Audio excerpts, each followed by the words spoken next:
3 days after the bank incident, Rebecca woke up to her phone buzzing constantly. She picked it up groggily, squinting at the screen. Text messages, notifications, missed calls. More than she'd ever seen at once. Her brother had sent her a message in all capital letters. "Call me right now." Confused and a little worried, Rebecca called him back. "Have you seen it?" He asked immediately, not even saying hello. "Seen what?" "The video. You're all over the internet. You and Keanu Reeves." Rebecca sat up in bed, suddenly very awake. "What video?" Her brother explained that someone had filmed part of what happened at the bank and posted it online. The video had gone viral, spreading across every social media platform. Millions of people had watched it. News websites were writing articles about it. People were talking about disability rights and discrimination, and the importance of treating everyone with respect. "You're like famous now," her brother said, sounding both excited and concerned. "Are you okay with that?" Rebecca wasn't sure how she felt. She got up and turned on her computer, searching for her name. And there it was. Dozens of articles, thousands of comments, the video playing over and over. Most of the comments were supportive. People expressing outrage at how she had been treated. People sharing their own stories of discrimination. People praising Keanu for speaking up. People saying they would boycott the bank until changes were made. But some comments were mean. People questioning whether she was really capable of having her own bank account. People saying she should have just brought a guardian like the bank asked. People making jokes about Down syndrome that made her stomach hurt. She turned off the computer and sat quietly for a moment, processing. She hadn't wanted to be famous. She had just wanted to open a bank account. Her phone rang again. This time it was her mom. "Honey, there are reporters who want to talk to you," her mom said gently. "But you don't have to talk to anyone if you don't want to." "It's your choice." "I don't know," Rebecca said honestly. "This is all really weird." "It is weird," her mom agreed. "But maybe something good could come from it. Maybe your story could help other people." Rebecca thought about that. She thought about all the times people had treated her like she was less than them. She thought about her friends who also had Down syndrome, who faced the same kinds of problems. She thought about all those comments from people saying this had happened to them too. "Okay," she decided, "I'll talk to some reporters. But I want to say what I really think, not just what they want me to say." "That's my girl," her mom said proudly. Over the next few days, Rebecca did several interviews. A local news station came to her apartment. A disability rights organization asked if they could share her story. A magazine wanted to write an article about financial independence for people with disabilities. In every interview, Rebecca was honest. She talked about how she had felt standing in that bank, small and dismissed. She talked about how she had prepared carefully, because she knew people would be looking for reasons to say no. She talked about the hurt of being treated like a child when she was an adult trying to do something responsible. But she also talked about what came after, about Patricia treating her with respect, about Keanu showing her that allies matter, about opening her account successfully and feeling proud of herself. "I don't want people to feel sorry for me," she told one reporter. "I want people to understand that having Down syndrome doesn't mean I can't do things. It just means sometimes I need to do them differently, or I need more time. But I'm still a person. I still have dreams and goals. I still deserve respect," the reporter nodded, scribbling notes. "What would you say to other people with disabilities who face discrimination?" Rebecca thought carefully before answering. "I would say don't give up. Even when people make you feel small, you're not small. You have the right to do things for yourself. And if someone treats you badly, that's about them, not about you. You didn't do anything wrong by being who you are." Meanwhile, First National Bank was dealing with the fallout. Patricia's public statement had been released, but the damage to their reputation was significant. Dozens of customers were closing their accounts in protest. The hashtag Boycott First National was trending. Disability rights groups were organizing demonstrations outside branch locations. The bank's corporate office decided to take dramatic action. They announced a complete overhaul of their accessibility policies and training programs. They partnered with disability advocacy organizations to develop new training materials. They committed to hiring more people with disabilities in customer-facing roles. And they established a special fund to support financial literacy programs for people with disabilities. Mr. Thompson and Jennifer were both terminated after the investigation concluded. The bank made it clear that discrimination would not be tolerated. and that all employees were expected to provide equal service to all customers regardless of disability, race, age, or any other factor. Patricia was promoted to regional manager, with a specific mandate to oversee the implementation of the new accessibility initiatives across all branches. But perhaps the most significant change was in the conversations happening everywhere. People were talking about disability rights in ways they hadn't before. Parents of children with Down syndrome were sharing the story with their kids, talking about standing up for yourself and not accepting less than you deserve. Teachers were using it as an example in classes about civil rights and discrimination. Companies were reviewing their own policies to make sure they weren't accidentally discriminating against customers with disabilities.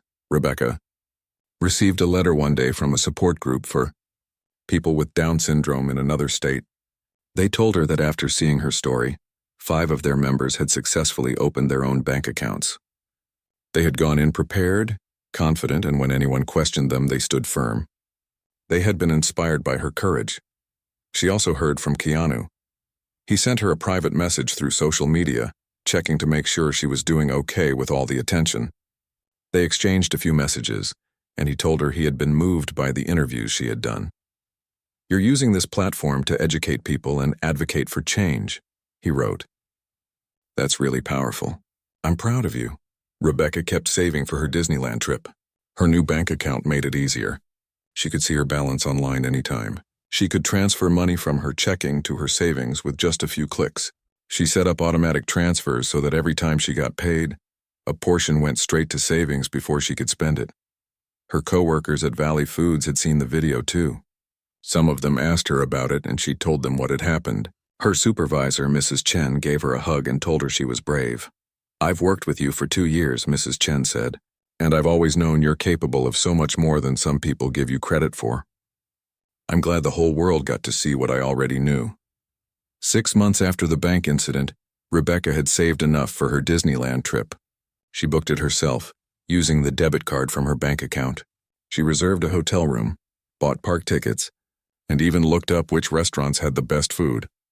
Her support worker helped her plan the transportation and make sure she had everything she needed.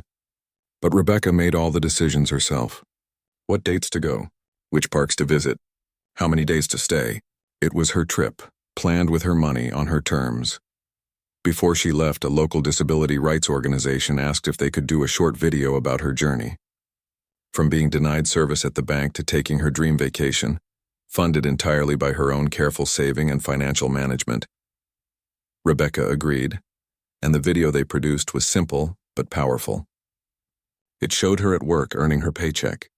It showed her checking her bank account balance on her phone. It showed her looking at Disneyland photos online, planning her trip, and it ended with her packing her suitcase, excited and proud. "A lot of people think that having Down syndrome means you can't be independent," Rebecca said in the video. "But independence looks different for everyone. For me, it meant getting my own bank account, saving my own money, and planning my own vacation. I did all of that. Not because someone let me, but because I had the right to do it." The video was shared widely, particularly in disability advocacy circles. It became part of training materials for banks and other businesses, an example of why accessibility and respect matter. At Disneyland, Rebecca had the time of her life. She met the princesses and took photos in front of the castle. She rode the teacup ride 3 times, laughing so hard she cried. She ate churros and watched the fireworks and felt absolutely, completely happy. She took lots of pictures and posted some on her social media. People who had followed her story commented with congratulations and heart emojis. Someone recognized her in the park and thanked her for speaking out about disability rights. A little girl with Down syndrome and her parents came up to her, and the mother said that Rebecca's story had inspired them to encourage their daughter's independence more. On her last day at Disneyland, Rebecca sat on a bench near the castle, taking it all in. She thought about how close she had come to giving up that day at the bank. How if she had walked away and never gone back, she might never have gotten her account. She might never have saved enough for this trip. She might never have become someone who inspired others. But she hadn't given up. Even when she felt small, even when people doubted her, she had stood her ground. And yes, Keanu had helped. His intervention had made a difference. But looking back, Rebecca realized something important. She had already been standing up for herself when he arrived. She had already been insisting on her rights, refusing to accept the dismissal. He had amplified her voice, but the voice had been there all along. When she got home, Rebecca wrote a thank you note to Keanu. She included a photo of herself in front of the Disneyland castle, smiling wide. "Thank you for helping me that day at the bank," she wrote. "But thank you even more for treating me like a regular person, for listening to me and believing in me. You helped me remember that I'm capable and strong. I hope you know that you made a real difference." She also wrote to Patricia at the bank, thanking her for the respectful way she had ultimately been treated and for the changes the bank was making. And she wrote something for herself in her journal. "Today I learned that standing up for yourself is hard but important. I learned that sometimes other people will see your worth even when some people don't. I learned that I'm braver than I thought I was. And I learned that one person speaking up can start a conversation that changes things for lots of people. I'm proud of myself, not just for opening my bank account or going to Disneyland. I'm proud of myself for being who I am and not letting other people make me feel like that's not enough. Because I am enough, exactly as I am." A year after the bank incident, First National Bank asked Rebecca if she would be willing to participate in their new advertising campaign. They wanted to feature real customers with real stories, and they wanted her to be one of them. Rebecca thought about it carefully. Part of her wanted to say no, to put the whole experience behind her.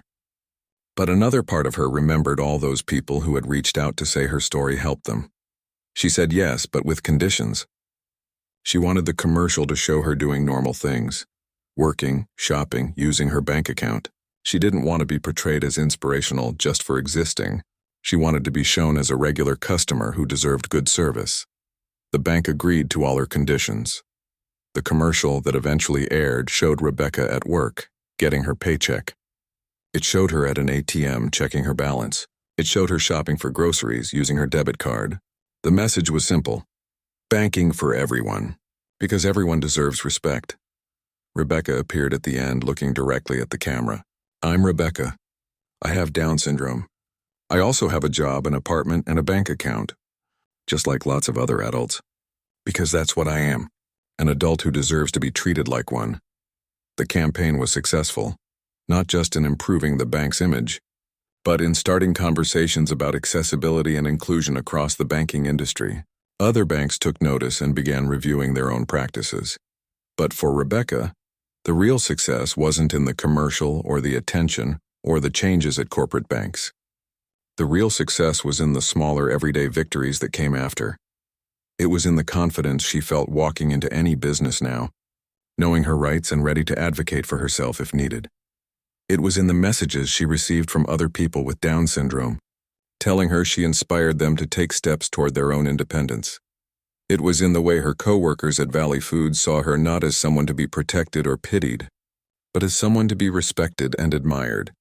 It was in the balance in her savings account, growing steadily as she saved for her next goal, whatever that might be. Most of all, it was in the knowledge that she had faced something difficult and scary, and she had come through it stronger. She had stood up for herself. She had refused to be made small. She had used her voice and her story to help others. And that, Rebecca realized, was worth more than any bank account balance could ever show. Inside the bank, Patricia Williams sat behind her desk with her hands folded, staring across at Mr. Thompson and Jennifer. The assistant manager looked pale, his earlier confidence completely deflated. Jennifer had been crying, mascara smudged under her eyes, tissues crumpled in her hands.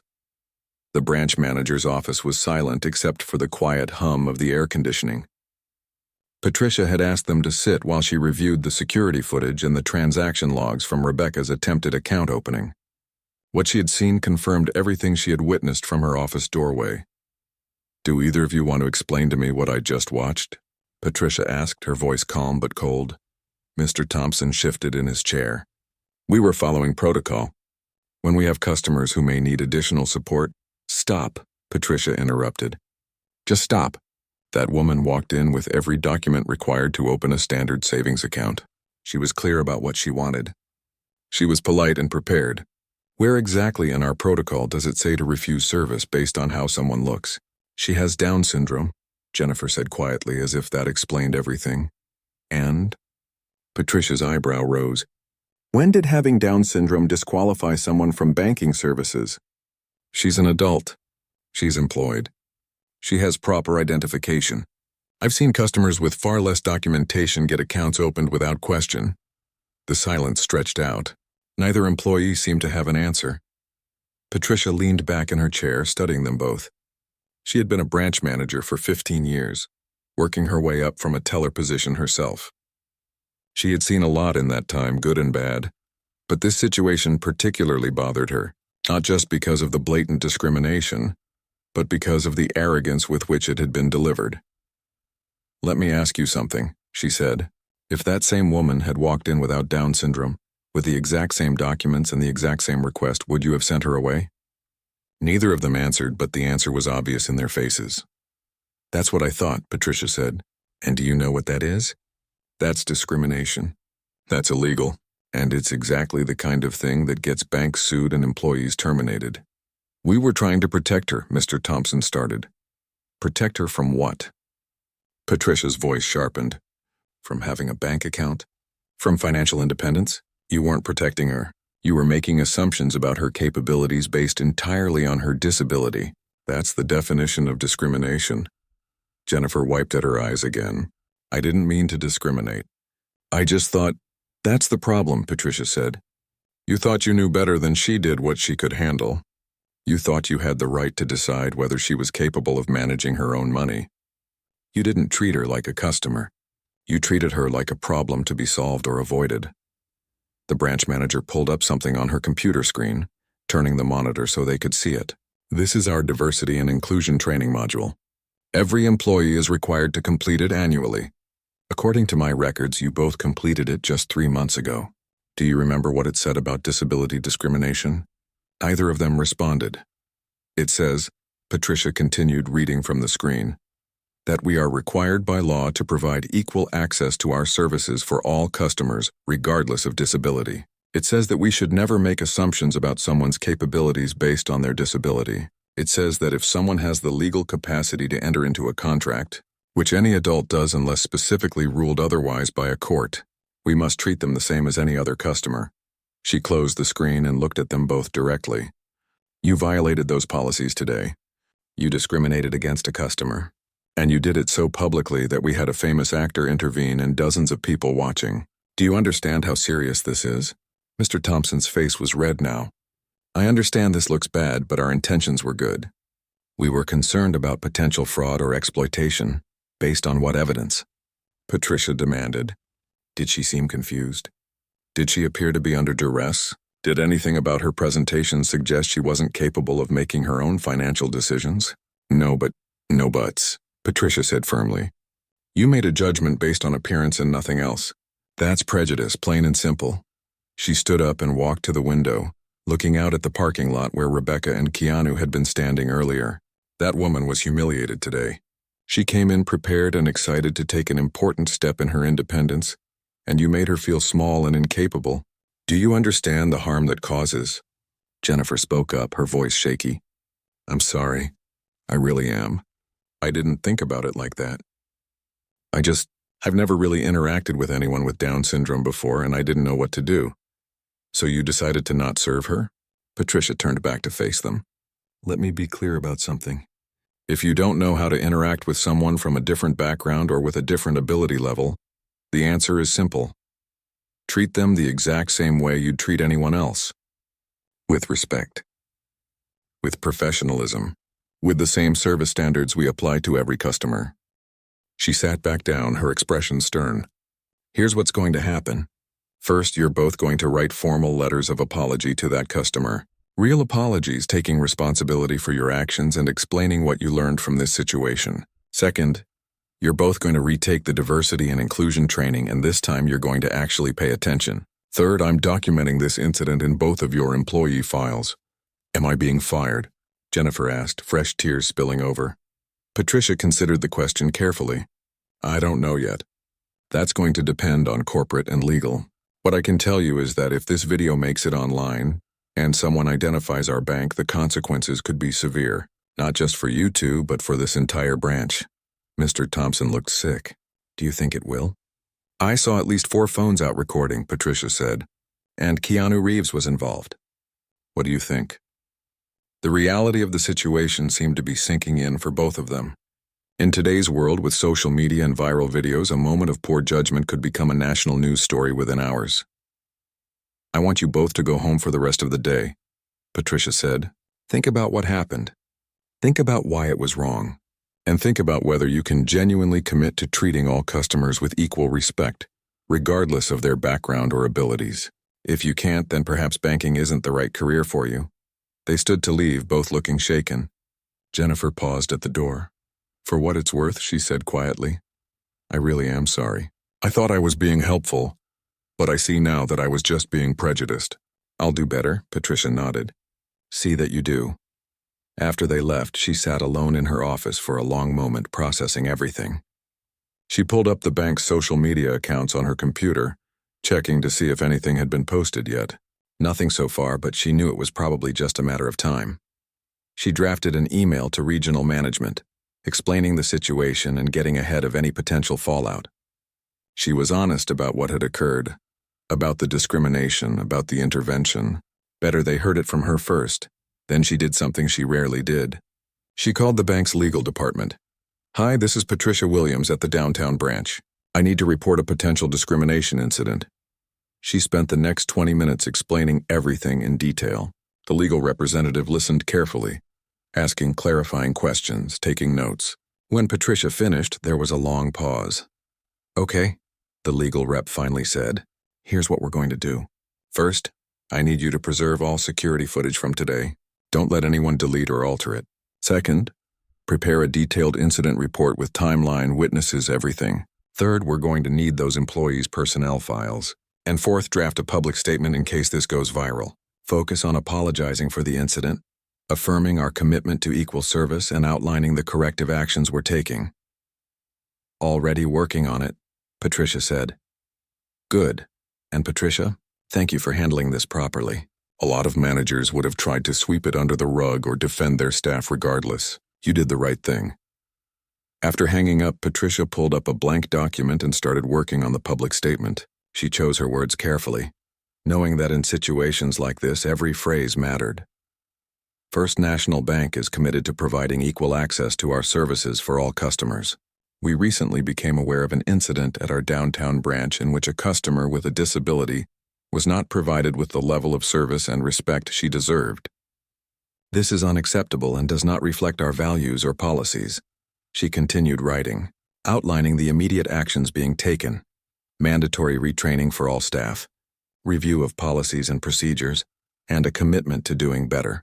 She emphasized that the bank took the incident seriously and was taking steps to ensure it never happened again. As she wrote, Patricia found herself thinking about Rebecca. The young woman had handled the situation with remarkable grace. Even when being dismissed and talked down to, she had remained calm and clear about what she wanted.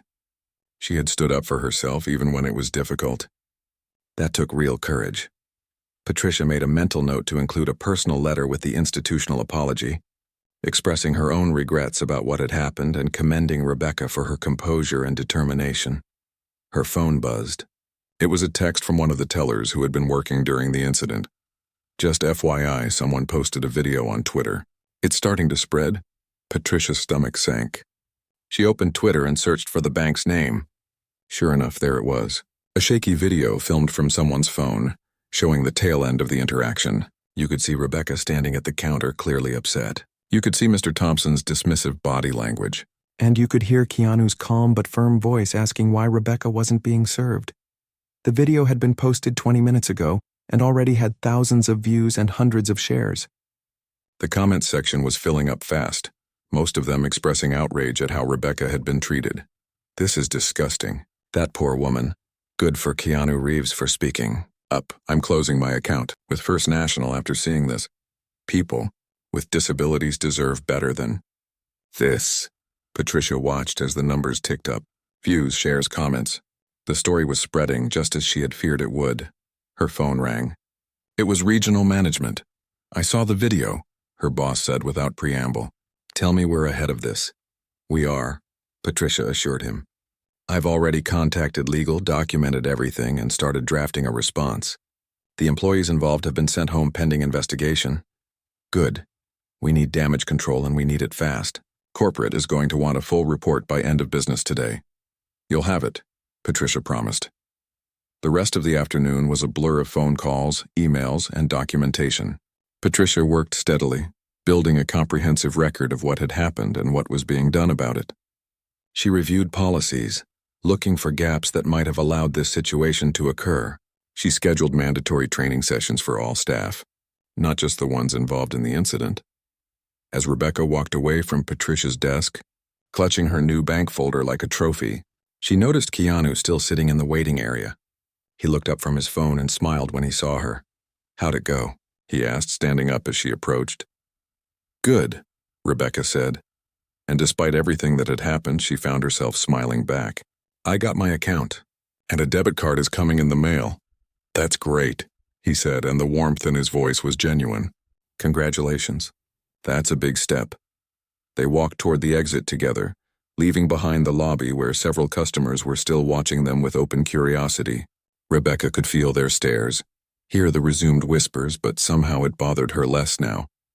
She had done what she came to do. The late afternoon sun was bright after the artificial lighting of the bank. They stopped on the sidewalk outside, and for a moment neither of them spoke. Rebecca wasn't quite sure what to say. How do you thank someone for standing up for you when you'd been made to feel invisible? "Can I ask you something?" Keanu said, breaking the silence. "Okay," Rebecca replied. "What made you decide to open a bank account today? I mean, it's clearly something you'd been planning." Rebecca looked down at her folder, running her fingers over the smooth surface. "I've been saving for a while," she explained. "I keep the money in an envelope under my mattress, but my friend told me that's not safe. She said I should put it in a bank where it can earn interest and be protected. So I looked up what I needed online, got all my papers together, and came here." "That's really smart," Keanu said. "Most people don't plan that carefully." "I wanted to do it right," Rebecca said.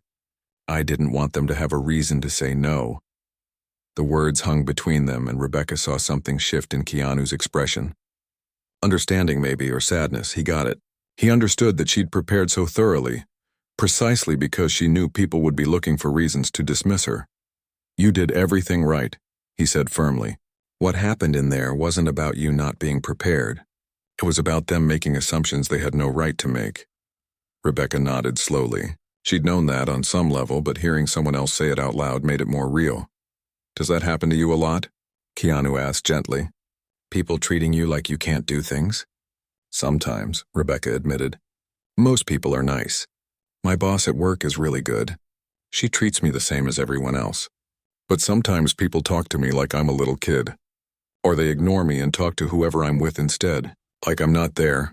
She paused, surprised at herself for sharing so much. But there was something about the way he listened, really listened, that made her feel comfortable. "That must be frustrating," Keanu said. "It is," Rebecca agreed. "I know I have Down syndrome. I know I learn some things differently or need more time sometimes. But I'm not stupid. I can do things if people give me a chance." "You're absolutely right," he said. "And you shouldn't have to fight this hard just to be treated with basic respect." They stood there for a moment, watching cars pass by on the street. Rebecca was processing everything that had happened, the embarrassment and anger and eventual triumph all swirling together in her mind. "Can I tell you something?" Keanu said after a while. "Sure." "I was standing in that line getting angrier and angrier at what I was seeing," he said, "but I almost didn't say anything. I thought maybe it wasn't my place, maybe I'd make things worse, maybe you didn't want some stranger jumping in. And then I realized that staying silent when you see something wrong is just as bad as doing the wrong thing yourself." Rebecca considered this. "I'm glad you said something," she told him. "I don't think they would have helped me if you hadn't." "Maybe," Keanu said. "But here's what I want you to know. You didn't need me in there. You had every right to that account. You had all the documentation. You were polite and clear about what you wanted. Everything about that situation should have been straightforward. And it only wasn't because of their prejudice, not because of anything you did or didn't do, but they listened to you," Rebecca pointed out. "They did," he acknowledged. "And that's part of the problem, isn't it? They should have listened to you from the start. The fact that they didn't until someone they perceived as important spoke up says everything about what's wrong with that situation." Rebecca had never thought about it quite like that, but he was right. The bank employees had dismissed her completely, but the moment Keanu Reeves expressed an opinion, they suddenly cared. It wasn't right, but it was reality. "Thank you anyway," she said, "for using your importance to help me." Keanu laughed, a genuine sound that made Rebecca smile again. "I appreciate that, but I hope someday you won't need someone with importance to intervene. You should be able to walk into any business and be treated fairly just because you're a human being who deserves respect." "That would be nice," Rebecca said. They talked for a few more minutes, the conversation drifting to lighter topics. Keanu asked about her job, and Rebecca told him about working at Valley Foods. About her favorite part being when she organized the produce because she liked making the apples and oranges look neat and colorful. He told her about a movie he was working on, though he didn't share too many details. "What are you saving for?" he asked eventually. "I mean, if you don't mind me asking." "You don't have to tell me if it's personal." Rebecca didn't mind. "Disneyland," she said, her face lighting up. "I've never been and I really want to go. My brother went when he was 10 and he always talks about it. I've been saving so that maybe next year I can go. My support worker said she could help me plan the trip if I can save enough money." "Disneyland is amazing," Keanu said. "Have you decided what you want to see there?" "Everything," Rebecca said enthusiastically. "But especially the castle. I want to see the castle and meet the princesses. And go on the teacup ride. My brother said the teacup ride is really fun." "It is," Keanu confirmed. "Though fair warning, it can make you dizzy if you spin too fast." They talked about Disneyland for a while, about the rides and the shows and the food. Keanu shared some tips about the best times to go and how to avoid the longest lines. Rebecca listened carefully, committing everything to memory. This was real advice from someone who had actually been there, not just things she'd read online. Eventually, though, she noticed people starting to gather at a distance, phones out, clearly recognizing Keanu, and working up the courage to approach. She'd been so caught up in the conversation that she'd almost forgotten he was famous. "I should probably let you go," Keanu said, noticing the same thing. "But before I do, would you mind if we took a picture together? I'd like to remember meeting you." Rebecca's eyes widened. "Really, you want a picture with me?" "Absolutely," he said. "If that's okay with you." "Yes," Rebecca said, perhaps a bit too enthusiastically, but she didn't care. She pulled out her phone, her hand shaking slightly with excitement. They stood together on the sidewalk, the bank building behind them, and Rebecca held up her phone to take a selfie. Keanu put his arm around her shoulders in a friendly way, and they both smiled. She took 3 pictures, wanting to make sure at least one turned out good. Looking at the photos on her phone screen, Rebecca felt a surge of happiness that pushed away the last remnants of the hurt from inside the bank. Here was proof that this had really happened, that Keanu Reeves had stood up for her, had talked with her like she was a regular person, had wanted a photo with her. "Thank you," she said again, "for everything. For being kind." "Thank you for letting me help," he replied, "and for teaching me something today." "What did I teach you?" Rebecca asked, genuinely curious. "Courage," Keanu said simply. "Courage looks like showing up for yourself even when people doubt you. You walked into that bank prepared, confident, and clear about what you needed. They tried to make you small, but you stood your ground. That takes real strength." Rebecca felt tears prick at her eyes again, but this time they were good tears. She'd spent so much of her life having people tell her what she couldn't do, what she shouldn't try, what was too hard for someone like her. Hearing someone acknowledge her strength instead of her limitations meant more than she could express. "I should get going," she said, wiping at her eyes. "I want to call my mom and tell her about my new account." "Of course," Keanu said. "Good luck with your Disney savings. I have a feeling you're going to make it happen." "I will," Rebecca said with determination. "I'm good at saving now that I know how." They said their goodbyes, and Rebecca started walking toward the bus stop. She turned back once to wave, and Keanu waved back before being approached by the people who had been waiting nearby for autographs and photos. As she walked, Rebecca pulled out her phone and called her mom. The phone rang 3 times before she heard her mother's familiar voice. "Rebecca." "Hi, sweetie. How did it go?" "Mom," Rebecca said, unable to keep the excitement from her voice. "I did it. I opened my bank account, and you're never going to believe what else happened." She launched into the story, barely pausing for breath, telling her mother about the rude teller, about Mr. Thompson, about Keanu Reeves stepping out of line to help her. Her mother listened, gasping in all the right places, alternating between anger at how Rebecca had been treated and amazement at the celebrity intervention. "I'm so proud of you," her mom said when Rebecca finally finished. "For standing up for yourself, for not backing down. That takes courage, honey." "That's what Keanu said too," Rebecca replied, unable to keep the pride from her voice. By the time Rebecca reached the bus stop, her earlier hurt had transformed into something else. Yes, what had happened in the bank was wrong. Yes, it wasn't fair that she'd had to fight so hard for something simple, but she had fought and she had won. She had her bank account, she had her dignity, and she had learned something important about standing up for herself. The bus arrived and Rebecca climbed aboard, showing her pass to the driver. She found a seat by the window and looked at the photos on her phone again. In them, she saw herself smiling genuinely, standing next to someone who had treated her with respect and kindness. But more importantly, she saw someone who had accomplished what she set out to do. Someone who was independent, capable, and strong. Someone who deserved to be proud of herself. As the bus pulled away from the stop, Rebecca looked at her new bank folder one more time, then tucked it safely into her bag. Tomorrow she would add the account information to her phone. She would set up online banking like Patricia had shown her. She would continue saving for Disneyland. And if anyone ever tried to treat her like she was less than she was again, she would remember this day. She would remember that she had the right to stand up for herself. And that sometimes, when you need it most, someone might stand with you too. Rebecca turned around slowly, her curiosity overriding her embarrassment. The voice had come from somewhere in the middle of the line, but she couldn't immediately tell who had spoken.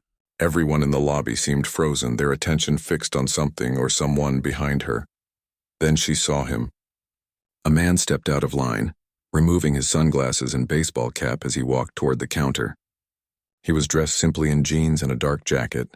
Nothing fancy, but there was something about the way he moved that commanded attention, and then Rebecca realized why everyone had gone so quiet.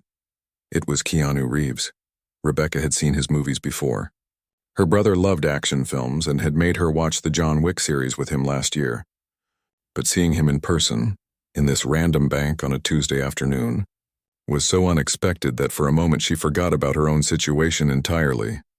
Keanu walked past her with a gentle nod of acknowledgement, then turned to face Mr. Thompson and Jennifer at the counter. His expression was calm but serious. "I think there's been a misunderstanding here," he said, his voice quiet but firm enough that everyone in the lobby could hear. "This woman has everything she needs to open an account, doesn't she?" Mr. Thompson's face had gone pale. Jennifer looked like she might faint. The transformation was instant and almost comical.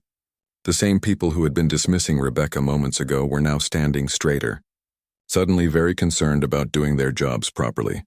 "Mr. Reeves," Mr. Thompson stammered, his professional composure cracking. We were just explaining our policies to..."